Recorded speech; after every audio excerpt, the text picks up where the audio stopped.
Bienvenue dans cette première vidéo consacrée à la présentation des différents organes. Les reins sont situés dans la partie postérieure de l'abdomen, dans le rétropéritoine très exactement. Ils se trouvent de part et d'autre de la colonne vertébrale. Un rein est constitué de deux régions distinctes. Le cortex, où sont situés les glomérules, et la médullaire, où sont situés les tubules et les vaisseaux. Un glomérule est une sorte de peloton vasculaire dans lequel va être formée l'urine primitive. Il va ensuite se poursuivre par plusieurs tubules. Tube contourné proximal, anse de Henle, tube contourné distal et tube collecteur. Il faut savoir qu'un ensemble glomérule plus tubule est appelé néphron.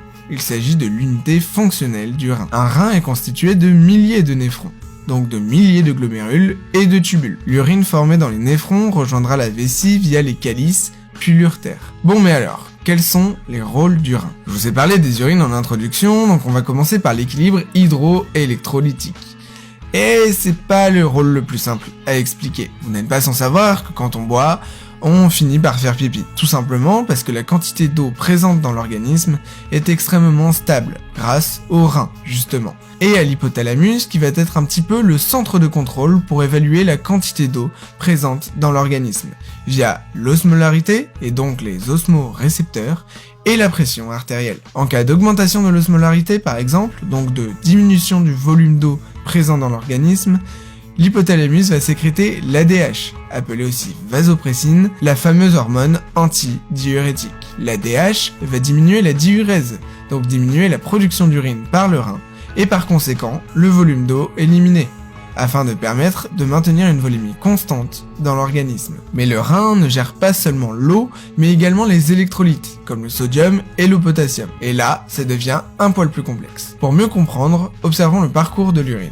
Ouais, ça fait beaucoup de tuyaux. Pour simplifier, au cours de ce grand 8, les quantités d'eau et d'ions extraites et réinjectées vont être adaptées en fonction des besoins, grâce à l'ADH, la rénine et l'aldostérone, mais également grâce à des transports actifs et passifs. Les reins vont faire leur petite mixture pour garder constante la quantité d'eau et la quantité de sodium et de potassium dans l'organisme. Par exemple, en cas d'hyponatrémie, donc de diminution du sodium, l'aldostérone sera sécrétée afin d'augmenter la quantité de sodium réabsorbée, et en contrepartie, la quantité de potassium et d'ion H+ éliminés sera plus importante. Vous l'aurez compris, l'aldostérone sera sécrétée en cas d'hyponatrémie ou d'hypercalémie pour adapter l'équilibre hydroélectrolytique.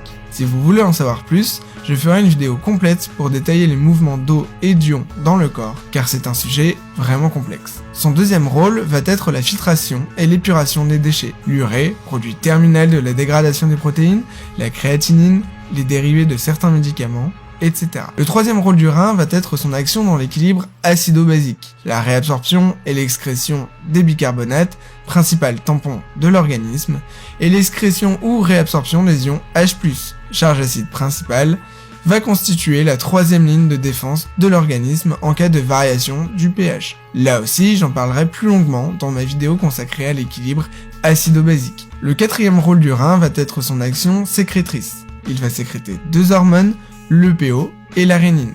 L'EPO, l'érythropoïétine, va stimuler la production de globules rouges, en réponse à une hypoxie, donc à une diminution de l'oxygène dans les tissus. La rénine va permettre la transformation de l'angiotensinogène en angiotensine 1.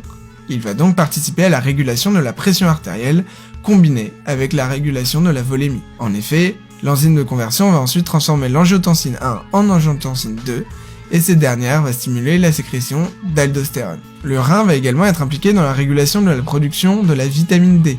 Le rein va produire le 1,25-dihydrocolé-calciférol, c'est-à-dire le métabolite le plus actif de la vitamine D. Voilà, j'ai fait le tour d'horizon rapide de cet organe. Comme vous avez dû remarquer, je vous renvoie à 2 vidéos qui sortiront dans les semaines à venir pour compléter celle-ci, afin de ne pas surcharger d'informations chaque vidéo consacrée aux différents organes. Il me reste plus qu'à vous dire à la prochaine, salut!